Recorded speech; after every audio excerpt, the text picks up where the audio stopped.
Hello, I'm in a 2011 Nissan Juke, and today I'm going to show you how to open the hood. So from the driver's side, we'll go down, and you should see a lever like this that will pull, and that should have released the safety up front.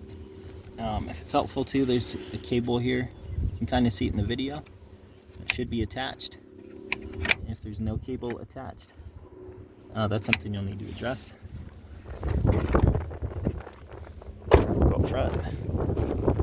Now the hood should be slightly loose. And most models, there's a release in the middle. Over here, this one will squeeze and lift. Squeeze and lift. And then we'll have this little arm here go up.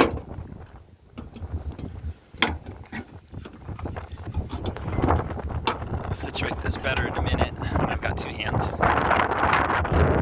There we go. This goes right to here.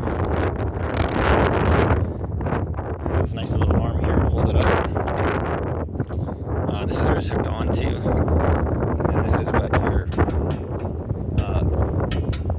release latch looks like. It should be moving freely. So make sure nothing's bent in here, no debris stuck in here that needs cleaned up. Sometimes you might need some WD-40 to loosen this all. That's what that looks like. And then